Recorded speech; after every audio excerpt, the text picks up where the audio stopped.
Hello and welcome back to Rams Talk Podcast. We're here today after, it wasn't the worst 0-0 I've ever seen, but it was a 0-0 draw all the same with Lincoln City. We've got loads of talking points. We've got some talking points about transfers as well, which is always fun. Joining me today, last minute guest, Jamie Page. How are you, mate? Yeah, I'm good. Got a bit of time to talk about a fascinating 0-0 draw. You've had a shave as well, actually. I've just noticed. Well, setting trends and all that. The clean shaven podcast now. We've also got Chris Matthews-Redwood. How are you, Chris? I'm good, thanks. Feels like ages since I've been on. I think I've had every ailment known to man, but yeah, back and fighting fit. Now, welcome back, mate. And a man who audio listeners will not have seen yet. He's shaved his moustache, which I think is unacceptable, to be honest. He's Adam Titley. How are you, Adam? I'm good, mate. I feel naked without the moustache now. I feel different.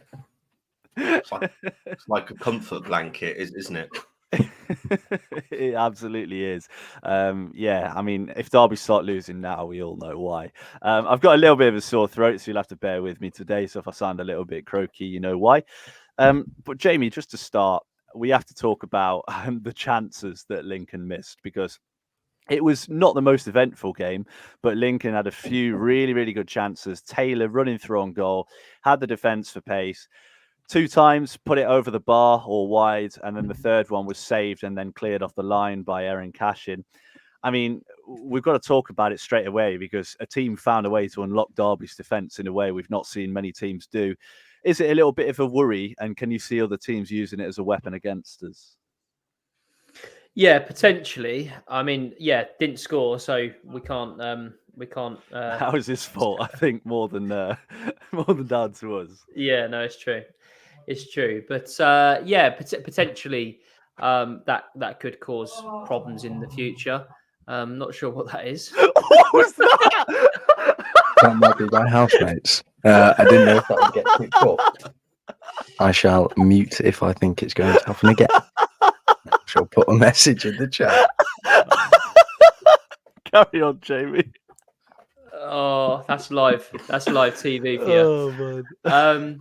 That's X-rated now.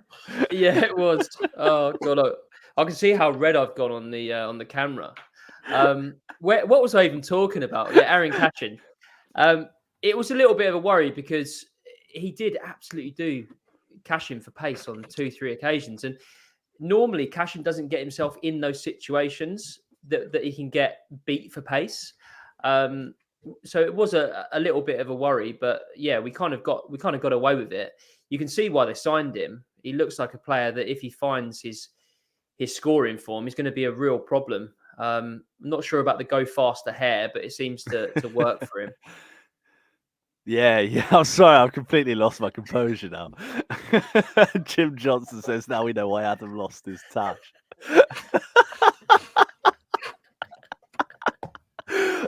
Chris, right, let's try desperately to get back to Derby. I mean, Jamie's mentioned there, how did it happen over and over again? And the main thing seems to be that Derby love to play this high line, don't they? They keep the ball, they try and pen opposition teams back. But when we played against Lincoln, they had 2 players sat on the halfway line ready to hit us on the break. I mean, Burton had a little bit of luck against us with it, scoring that second goal after Elder's mistake, and Lincoln nearly did the same. Is that a cause for concern? Is that something that we need to change, or is it just a product of the way we play? I think a bit of both. I mean, sticking 2 strikers on the halfway line, it's very Sunday league, isn't it? But it works. It is effective. And if their striker had been anywhere near, as prolific as James Collins, for example, we could have easily lost that 2 or 3-0. So yeah, I mean, I'm not overly concerned. I still think, as Jamie said, we didn't score. Sorry, we didn't concede, and whether that be by luck or what, it doesn't matter. We still got a point out of it. But yeah, I think everyone's mentioned Cashin looked a bit off it yesterday, and maybe that is something that needs to be worked on. But yeah, we've got to expect League One teams to stick 2 men up front, because at the end of the day, it can be effective. So yeah, I don't think it's panic stations. I think most people said on Twitter yesterday, bank that point and never talk about it again. Yeah, it's definitely one of those, isn't it? And to be honest, on Cashin, I know he was getting torn apart a little bit on social media. I actually think he had a pretty good game. I just thought that one player had him on the run every time because he was about 10 times quicker than him.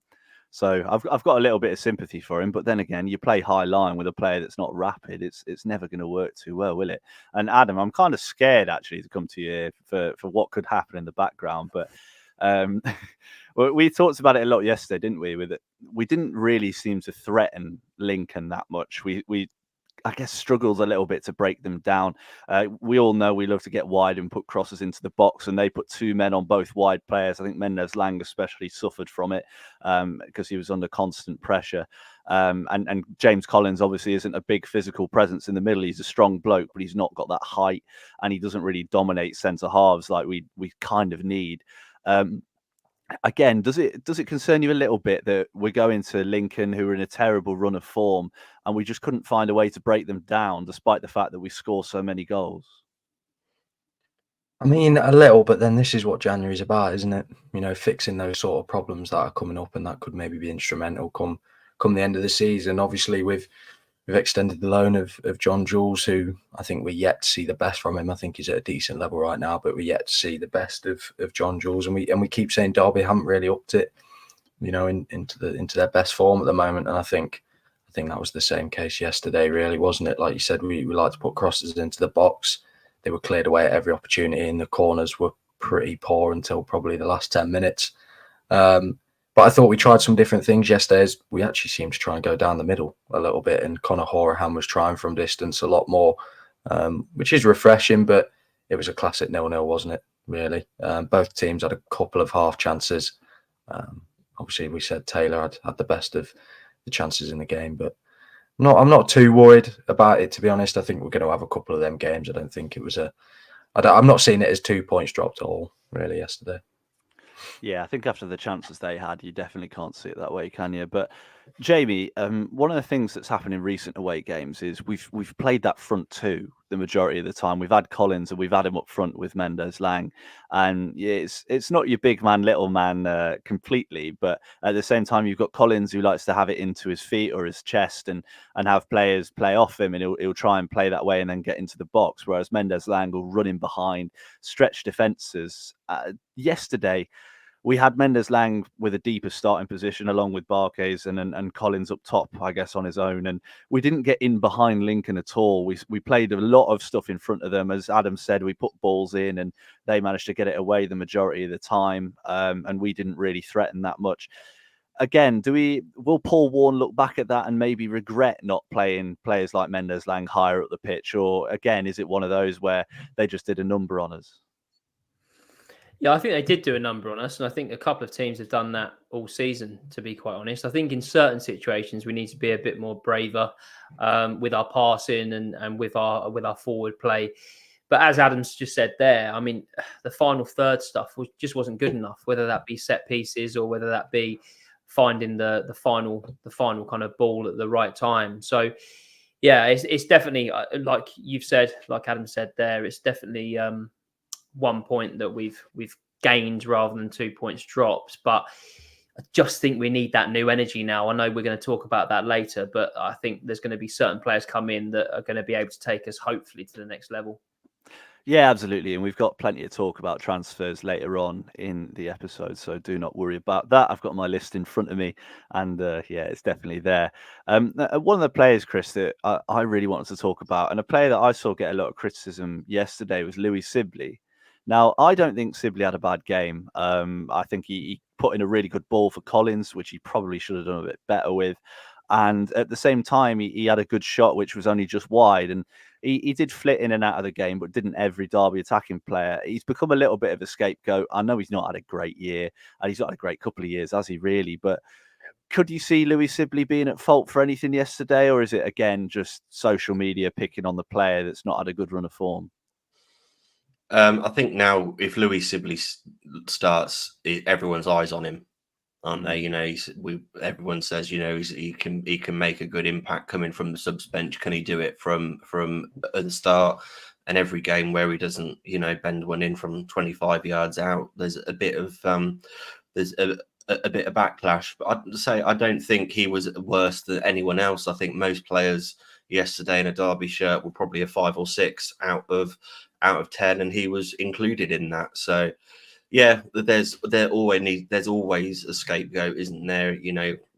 A Mendes Lang wasn't covered in praise yesterday, but yeah, I think when Sibl starts, all eyes are on him. So it's just unfortunate, but he's used to it. I'm sure he is. I don't think he reads much of X or Twitter, but I'm sure he's dealt with a lot worse. And I wouldn't be surprised if he comes in from the bench again next week and scores, because that's just seems to be what happens.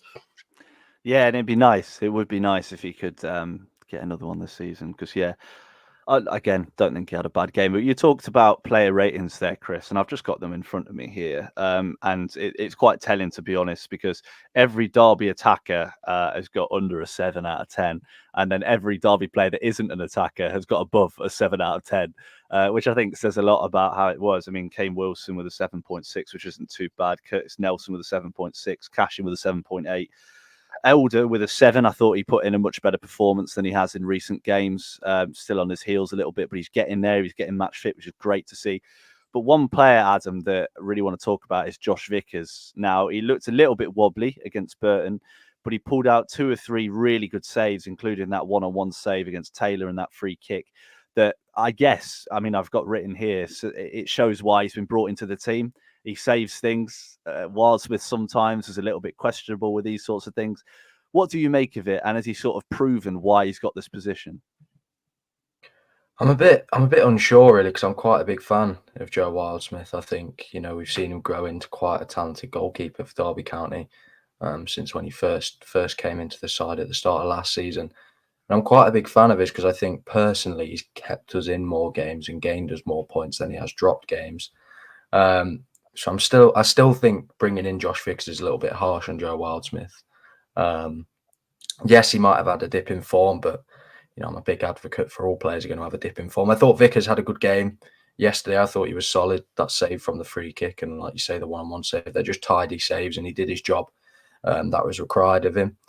I don't think there was anything overly impressive from his performance either, I would say. But then again, from a goalkeeper, do you really want to be thinking about the big moments? You just want them to have a tidy game and keep it a clean sheet. And that's what he did. So I think he'll stay in the side from now on, as long as his performances keep that level and we're not conceding too many goals. But personally, for me, it's just my bias. I'm still think Wildsmith's been a bit hard done by, because I personally think Wildsmith is a better keeper than Josh Vickers. But that's just my opinion. People will disagree. But I think Joe Wildsmith's kept us in more games than he has dropped points for us.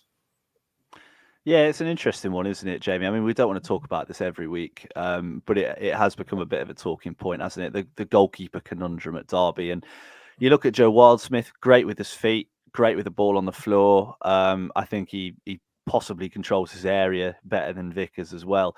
But Vickers, he makes those saves, and he's shown already he can make saves in tight games when it matters. And I think Wildsmith, he's made some excellent saves over the last couple of years, but there's also some. Stevenage is the most obvious one for me, because 2 free kicks straight at him went straight through his hands, and he seems to struggle with shots of power from pretty much anywhere, which I guess that's the idea of them, but at the same time you want your goalkeeper to deal with them, and Vickers seems to do that a little bit more. Where do you sit on the goalkeeper conundrum? It's a good question. It's a very good question. I think until yesterday, I probably was more team Wildsmith, and probably agreed with Adam, but I thought Vickers had a really good game. I think potentially it will be taken out of our hands, because I do think that it's Vickers' shirt to lose, and I don't think he'll lose it at all. Even if he drops a couple of catches or lets a few in through his legs, I still think Paul Warne and the goalkeeping coach are going to back him, because they brought him into the team. And they knew exactly what they were kind of getting, I suppose. He's obviously had his off-field situation, which probably has delayed him coming into the team. And actually now he's ready. And yeah, I thought he was excellent yesterday. He kept us in the game. And I think he's a good goalkeeper. But it does feel a little bit weird to have 2 good goalkeepers. It really does. I think some teams see it as a blessing, but I really don't. I think it just looks a little bit awkward, when you're on Sky or in highlights or whatever, when they pan over to Joe Wildsmith. It's similar to the David Raya and Aaron Ramsdale situation. The camera's always on the other goalkeeper, and you're just expecting your keeper that's in between the sticks to make a mistake. But yeah, I'm still torn. I'm going to sit on the fence. I don't normally do that, but I'm going to sit on the fence. Give it another couple of weeks, and I'll tell you, Jake. Yeah, and in the process of fairness, Chris, what are your thoughts? Well, I think, Wildsmith was my player of 2023. I think his disadvantage is that Vickers was a Paul Warne signing. He knows him.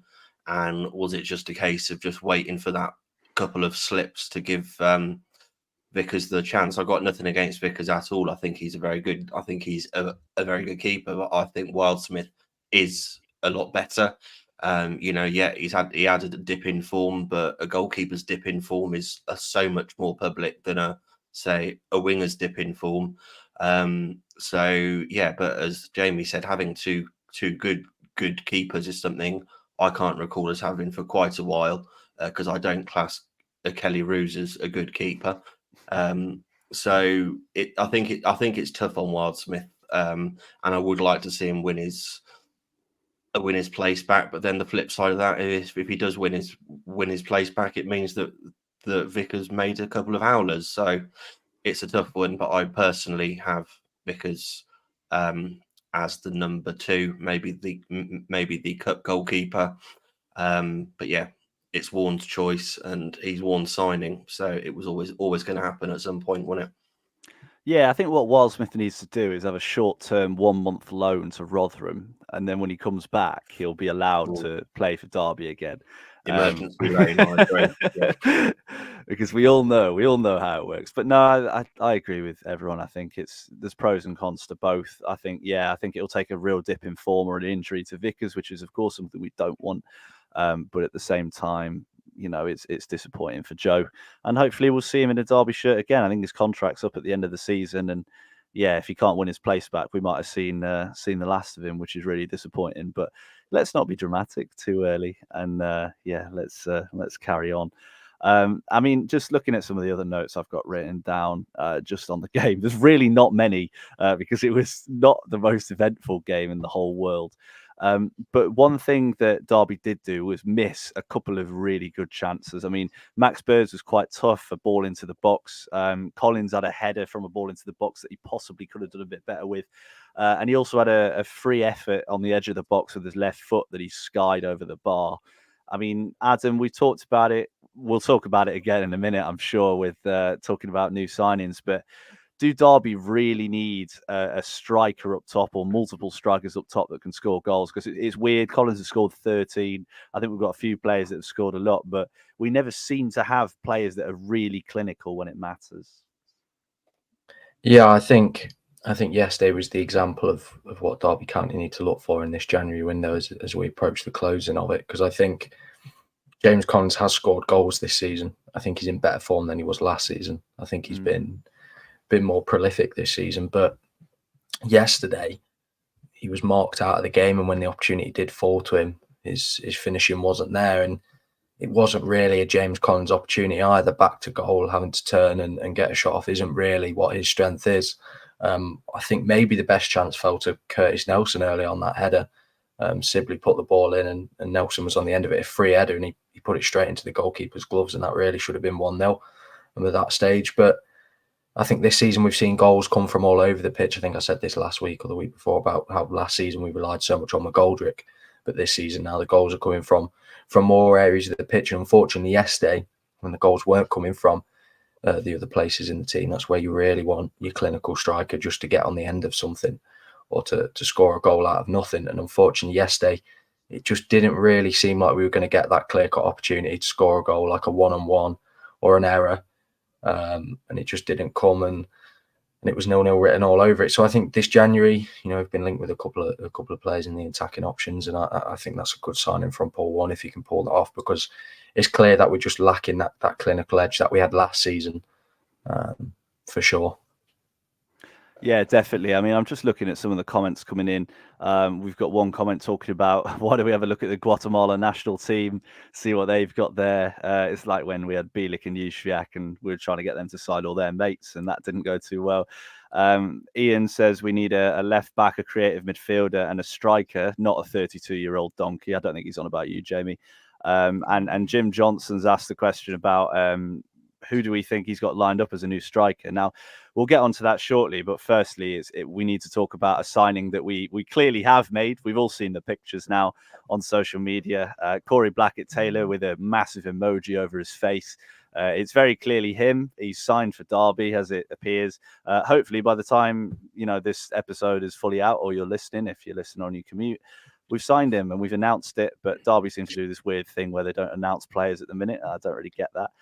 But anyway, Jamie, Corey Blackett-Taylor, 8 goals, 6 assists in the league this season. I was watching the highlights, which, you could do that for anyone and they look unbelievable. But his highlights from this season look really strong. He's quick, he's direct. He plays on the left, likes to cut inside onto his right foot. He's the sort of player that we've needed. I think Barkes, and we kind of thought he'd be that kind of player, but he's not. How good is it to add a player like that to our ranks for such a good fee as well?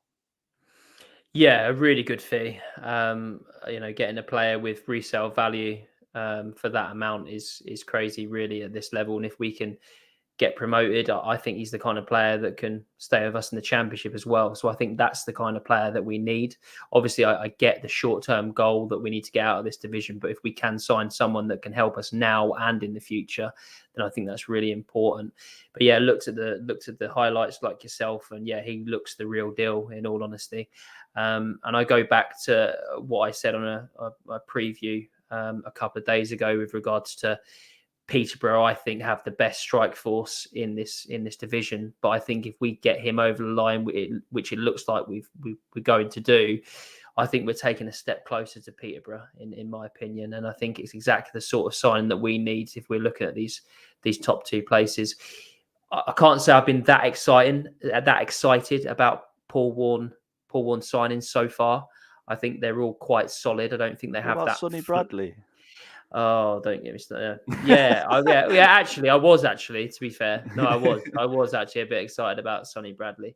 But yeah, I think he's got the flair and he's got that ability to get you up off the seat. And if you've got Mendes-Lang on one side, him on the other side, I think we're going to carve teams open if we play free-flowing football. So yeah, can't wait to get him in, but let's announce it and let's get him on the bench on Tuesday. What are we waiting for? Exactly. Maybe he just doesn't fancy the trip because that game's clearly going to get called off, isn't it? But about 10 minutes in, I really hope it. Actually, I don't know. Did they ever give the result in the last one that got called off? Does anyone know? Don't think so. I don't think so. Can you imagine? I've just done the preview with a Reading fan, and he seems to think that it won't be abandoned. He said there might be a couple that try and get on the pitch, but he believes that they'll behave themselves. I think they've got what they wanted in terms of a reaction. So hopefully, fingers crossed, any Derby fan that's going down will actually get to see some football and not tennis balls and people on the pitch. Well, can you imagine if it's Derby, replayed? don't they? So. Yeah, that's it. But can you imagine if it's replayed? That'll be ridiculous, and it'll be a problem for Derby that isn't their fault whatsoever. So anyway, that's a chat for another time. Chris, we've got a comment from DCFC James who's talking about we need to beat teams like Lincoln. When you look at Corey Blackett-Taylor against Lincoln, we didn't have anyone that would come inside and score a goal in that sort of manner. We had Mendes-Lang going down the right. And crossing balls in, and Barkes couldn't really find room. That's the sort of game where we need someone to unlock a defence, someone with a little bit of trickery, go both ways. Mendes-Lang couldn't do it, but with both of them, we'd have a much better chance in games like that, wouldn't we? Yeah, absolutely. I think he's probably, if there is such thing as a marquee signing in League One, he's going to be Sonny our Bradley. Sonny Bradley, yeah. he's going to be the signing of the month for us. I think by the looks of it, the way in terms of who we're looking to sign on loan and who we're signing, the loans seem to be to get us out of League One, and the signings are looking forward to next season if we do get out of League One. Because as Jamie said, I think he's going to be he's going to be an important player in the Championship as well, if and when we get there. So yeah, exciting. I think it's the first time that we've paid a fee for a striker for any player for quite a while. 4 years. So yeah, 4 years exactly. Yeah. Is it Well, 4 Who was years? the last? I think Who it was was Kamil Juszczyk. Jozwiak.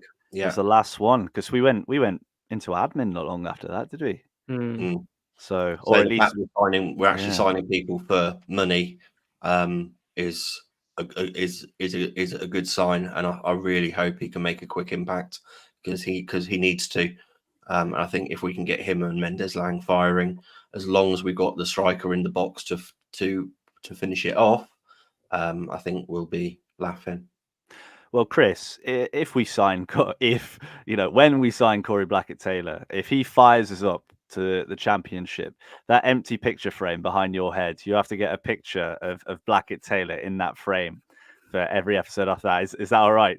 That's all I Actually, can a do. picture frame. It's the size. It's the size of a bookcase that we haven't built yet. But I'll put a picture of it somewhere, mate. Don't worry. For audio listeners, it really does look like a picture frame on the wall. Thanks for the backup, Jamie. So I feel like less of an idiot now. And Adam, I mean, last bit on Blackett-Taylor, we'll have an episode coming out in the next couple of days with someone from Charlton and their Charlton Live media team talking all about Blackett-Taylor, what he'll bring to the team and how exciting he'll be. Adam, I mean, you look at him and you see a player that makes a difference. I mean, Jamie and Chris have already said he's the sort of player that will win us games. Can you see him linking up well with the players that we've already got? Is he one of those players that's, will he be a Nick Blackman, basically? Will he be able to slot into this team, or is he going to be a player that we really, really will be sad about at the end? You're a little ray of sunshine, aren't you, Jay? You've got to put both sides to it, Chris. You can't just be one-dimensional. What do you reckon, Adam? Do you think he'll succeed? Yeah, I think he will. I mean, for me, it's one of the least Paul Warne-esque signings he could make. An attacking player with a lot of pace. I'm not used to that, but yeah, it excites me. Like we've all said, it's a good signing by the looks of it. Obviously, you watch any play with the highlight reels, and they look superb. And Corey Blackett-Taylor does look like one of the most informed players in the division at the moment in a struggling Charlton team, and Charlton are going through an interesting period at the moment themselves in terms of they're not really pushing for anything. They're not threatened by anything. So to let go one of their better players is a little bit of a shock. But I think he's an exciting player who can definitely slot in. Barkhuizen, for me, I know he scored a couple of goals in recent matches, but I'm not sure whether he's at his best form at the moment. Obviously, he scored against Fleetwood and Burton Albion, but they were tap-ins, both of them. So another player that's going to be quicker on the wings for us seems good to me by the sounds of it. And I think it's, like Jamie said, a player who can maybe even help us out in the future if we do get that promotion.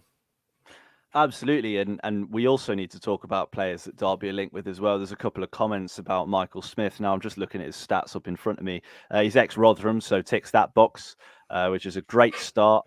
Scored let's read 61 goals in 210 games for them. I think that's just in the league. And then he went to Sheff Wednesday last season, scored 20 goals and helped fire them back up to the Championship. We've talked a little bit about in this episode, that we need to get in behind, but another one of the things we need is a physical presence in the middle. I think since Chris Martin, we've not really had a striker. I know Chasm tried his best. But we've not really had a striker that can bring other players into the game and score headers and win aerial duels and things like that. Jamie, he's the sort of player that I think would suit this Paul Warne team to a T. We put loads of crosses into the box, especially from deep areas. Having another man mountain up top that can score headers would be great. What do you reckon? Yeah, I do. I think he's exactly sort of the player that we need. And I think we've just talked about a non-Paul Warne signing, but this is a Paul Warne signing. Ex-Rotherham, big, not really going to, I guess, turn any heads, but yeah, but will come in and just do what he's meant to do, really. My thinking is, it's a loan deal, so it makes sense. It obviously suits both parties. We're probably going to be paying a degree of his wages. I think that's the only thing that we've probably got to sort out is what amount of his wages we pay, whether that be all of it or 50%, 60%. I'm just going off Football Manager knowledge there. But I guess for me, if he is the only forward player we're bringing in, I still feel that we're potentially lacking something a bit different, because I don't think that we can rely on John Jules kind of longer term. So I don't know. I still feel that potentially, and you might say I'm wrong here, but I still feel he could potentially become more of the James Collins mould. But I don't know. Let's see what happens. I think it's interesting, isn't it? I mean, I think he's got more in the air than Collins. I think he'll hold the ball up better than Collins, and I think he'll probably score more goals than Collins as well. Whether he'll work as hard as Collins is a different question. But you talk about needing something different. I mean, that'll leave us with 5 number 9s, which is a ridiculous amount of number 9s, because you'd have Smith, you'd have Collins, you'd have John Jules, you'd have Washington, you'd have Waghorn. You know, you've got 5 players there, albeit 4 of them are the same player, which is kind of annoying. But at the same time, I mean, Washington's got a little bit of pace, hasn't he? Waghorn's Waghorn. We've got a few players that can do a few different things. Then you've got Blackett-Taylor, you've got Mendes-Lang, you've got Barkhuizen that can play up there. You've got Wilson that can play on the wing. You've got Ward that can play on the wing. You've got Sibl if we're being desperate. You know, we've got a fair few players in that attacking position. I do get what you mean. I think it'd be nice to have someone like that Taylor that played against us, yesterday. He was rapid and he tore us to pieces. Would we have a player that could do that? I mean, that could be beneficial as well. So, I mean, Chris, to build on Jamie's point, I guess, is that the sort of signing you'd be happy with? And does it tick a box of a player that we need? I definitely agree that we need someone stronger in the air than Collins. The amount of crosses we put in is insane. I think that's only going to increase with the signing of Blackett-Taylor. I still haven't forgiven him, obviously, for the last game of the season last season. So he's got a lot of making up to do with Derby fans. But I think he's proven at this. He's proven at this level. And I know Collins was. But I think with the quality we've got on the wings now, he could prove to be, if he chips in with 10 goals between now and the end of the season, I think that'll be a really good return. He's got playoff experience if we need to go down that route. So yeah, I think overall it's not a signing I'm jumping up and down about, but it's a solid signing. If we get him, that will add to our team. It's not a sign that's just going to bulk up numbers. It's going to improve us, even if it's just for a short term till the end of the season. Well, that's it. And Adam, I mean, we're getting to a point in the season now where I think long-termness can maybe go out the window a little bit. You know, we want to bring in players that can make an impact now and can push us towards the end of the season. I mean, we're 3 points off top. We've got a game in hand on Portsmouth, who are top. And if we win our game in hand, we go top until Bolton win their 3 games in hand. But we won't talk about that. But we will go top and we'll be right up in the mix. We need a player that can make a difference now. I'm just looking. He scored 3 in 7 starts, that is. He's played 14 games, but he's only played an average of about 10 minutes whenever he comes on, which is nowhere near enough time. But, you know, last game he started was against Rotherham, ironically, and he scored 2 goals. So, you know, that's the sort of player we need, isn't it? Impact player. We've got a comment here saying that he's actually quicker than Collins. He's quick for his build, which is nice. I never thought he was that quick when I watched him, but maybe I'm just blind. What do you reckon, Adam? What are your thoughts? Well, I think it's a player who's going to come in and, I mean, I'd like to say contest for Collins' position, because I think Collins is a player who Paul Warne probably puts down as the first name on the team sheet each week. If Collins is fit, he's starting no matter what, no matter whether he hasn't scored in 10 games or 5 games, he will be starting. And I think it's a little added bit of competition. I think Waghorn was doing that at the start of the season before his fitness has dipped. And it, like you say, we've got quite a lot of players who could play in that forward role. And it makes me think one thing about, some of the academy players who are on good form. What's going to happen to them this January? Will they go out on loan? Because I think they've warranted an opportunity in the first team. But as we know, Paul Warne doesn't favour the young players from the academy, prefers experience. which is just his style. So I think it's another good attacking option, somebody like you say with the experience, and I think it's someone who can now push Collins to maybe start finding the back of the net a little bit more, because I think Collins, for a striker who's in a team who are pushing for the top two, doesn't hit the back of the net enough. I think overall, I think he's had a good season, but I think now it's time for some competition to push him that little bit further, or maybe even Smith comes in now as the number 9 to put the ball in the back of the net for us. Yeah, I think so. I think Smith and Collins, I don't think could work as a two. I think, they'd both be trying to do the same thing, which, we saw it with the dark times under Clough when we had Chris Martin and Connor Salmon up front, and we all remember how awful that was. But it was all right the season after. So, but yeah, I don't think that would work. So I do think it's going to be a like-for-like change for Collins. I think, again, Collins had a great season. He's been so much better this season than last. And I think yesterday, even though he was marked out of the game, he did some good stuff. He won the ball. He fought for the ball. And you'll always get that from him, won't you? He's that sort of player. He'll always fight and he'll always give you everything. But looking in other areas, I mean, there's been a few comments today. It's been quite nice reading them, actually, just reading about what people want up top, or what players we should sign in different positions and things like that. And, there's been talk about loans. There's a guy that seems to be in the know, the sort that posts with eye emojis and things like that. But he's been pretty right so far, talking about a loan player from Brentford. I mean, Jamie, we need youth in this team, even though Paul Warne hates anyone under 30. We need players that have a little bit of youth, give us a little bit of spark, a little bit of running. What sort of player would you want us to bring in that isn't in a position that we've already spoken about today?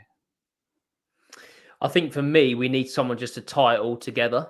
I think we've got pace out wide with Blackett-Taylor coming in, hopefully. Mendes-Lang. I think we've got a forward that's going to hold the ball up, that's going to be able to bring others into play.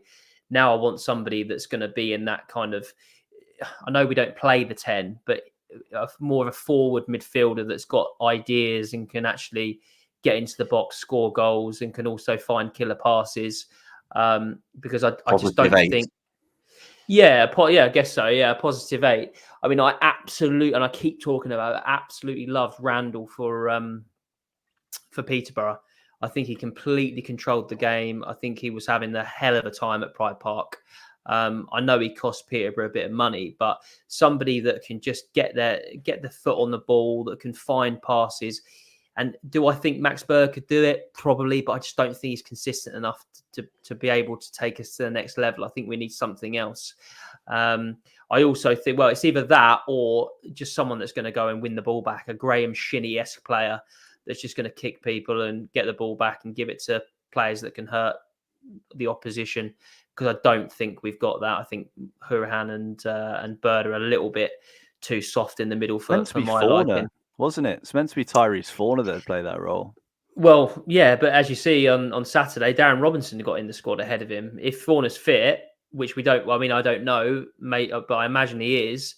He now seems like he's 5th, 6th, 7th, 18th choice in centre mid. So, yeah. I don't know. I think I've said it previously. I don't feel like Warne's summer business was that good. I think Nelson was good. I think Wilson was good. Nyambe was a good pickup. But the others, it just hasn't worked out. I know we've got some injuries and we've had some injuries, but Forner, yeah, I just don't think it's going to work. Don't think it's going to work long term. And he's someone that we've brought in looking at the long term. Yeah, I mean, he is only young, isn't he? I think that's something to remember. He's still a young lad, but yeah, I agree. I don't think he's done what we expected, has he? I think, playing in a division above for a year and playing not too bad either. And he's dropped to League One and doesn't stand out like you'd hope. Not like, the likes of Nelson and Wilson, like you've said. And Chris, again, I've just been going through in my mind the team that we've got. I think we've got good goalkeepers. I think we've got solid centre-backs, most of them. I think we've got solid full-backs, most of them. I think out wide, like Jamie said, we've got lots of pace, lots of ways to do damage, especially when Blackett-Taylor's officially announced. And then up top, if we can get someone like Smith in, we've got a lot of different options and different things we can do there. And that leaves one area, and that's the centre midfield. And, I think Warne's played 2 in midfield a lot recently, probably because he doesn't quite trust playing the 3. Maybe he thinks that it takes a little bit out of the team. But if you're going to improve anywhere, where would you improve? I think exactly the same as Jamie said. It's the only thing that I can see, in terms of numbers missing is that number 10, dare I say it, David McGoldrick, slightly back off the strikers, can dictate the pace going forwards. We've had players like that in the past. We've had the likes of obviously Didsey, Lawrence, Vidra, those sort of players, but they're so hard to come by. As you say, that guy at Peterborough cost them a fair bit of money. But if only 3 players came in this window and one of them was a recognised number 10 who could make a difference, I'd be really happy. I think defensively we're sound out wide now with Blackett Taylor. If he does sign, we're sorted. And strikers wise, I know we've got 4 players who do exactly the same thing, but we're not short of players there. So it would just be that middle role, that touch of flair that we were hoping it would be Sibl, but sadly never has been. Adam, do you think Paul Warne actually wants a player like that? I'm not too sure. I think Paul Warne came into a team last year that had David McGoldrick, and it is impossible to not play David McGoldrick because of how good he is.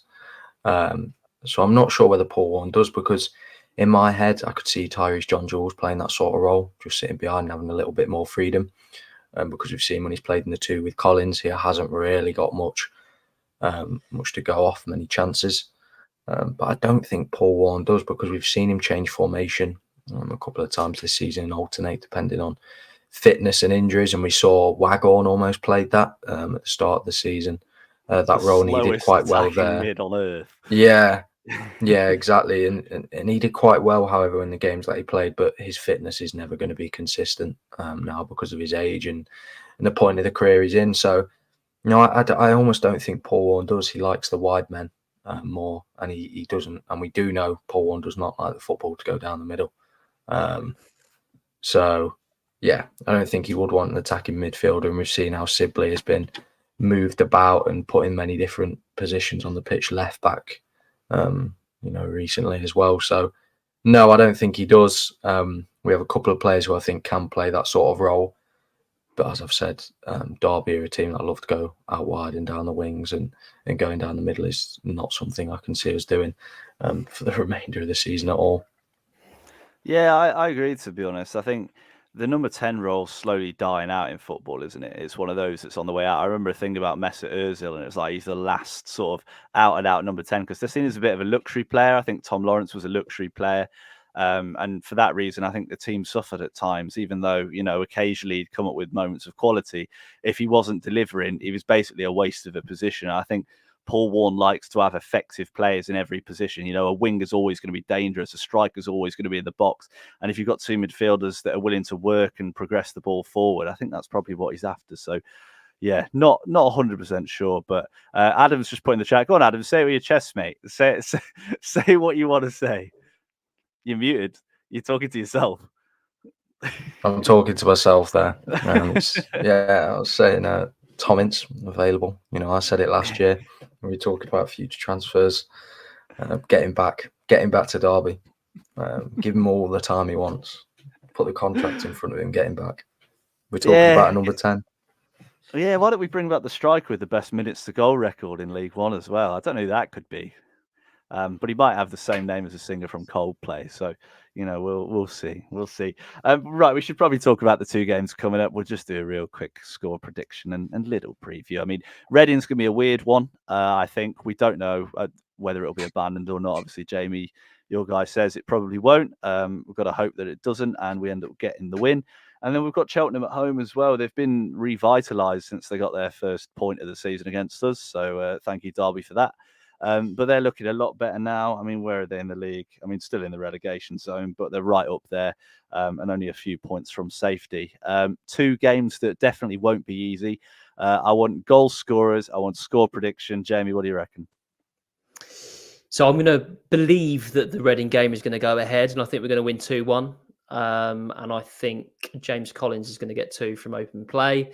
And then Cheltenham at home, I think we'll have enough. I think it'll be a 2-0 victory, and I think Blackett-Taylor will get his first goal for Derby, and I think then Nelson will score a header. Chris? I'm going 3-1 against Reading. I think Mendes, Lang and Collins will be on the score sheet, and Cheltenham, I agree with Jamie, actually, a solid 2-0. Hopefully Smith and Blackett-Taylor on the score sheet. Adam? I'm going to go 1-0 against Reading. Tight game, both teams off it, similar to Lincoln. I'll go James Collins will score in that one. And then Cheltenham, I'll go with a 3-2. They'll be well up for it coming to Pride Park. So I'll go with the 3-2.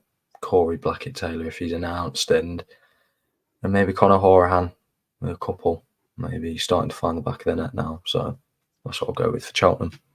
Let's hope so. And I think it'll be, on Tuesday? I think it'll be 1-0. I think Blackett-Taylor off the bench will net a late winner, which will be great. And then I think against Cheltenham, I think it'll be 3-1. I think Cheltenham will have a good start, but we'll overpower them. I'm going to say Curtis Davis own goal, Michael Smith debut goal off the bench, and what other rogue player can I pick? Liam Thompson diving header again. I'm going to keep predicting it until it happens. Liam Thompson diving header to round off the score. And we've got Jim Johnson who says it's going to be a 2-1, an Adam 2-1 he's put, and 3-0 win against Cheltenham, which is great to see. So, right, that is the end of that. Thank you so much for listening. If you did enjoy, please do give us a rating. We really appreciate it. It helps us a lot. If you're watching on YouTube, please like and subscribe. We've just started this membership thing. We don't really know what it is, but basically it's a way for people to support the channel. So if you do really enjoy our content, then, please do. If you don't feel pressured to do it because you don't have to do anything. And yeah, that's pretty much it.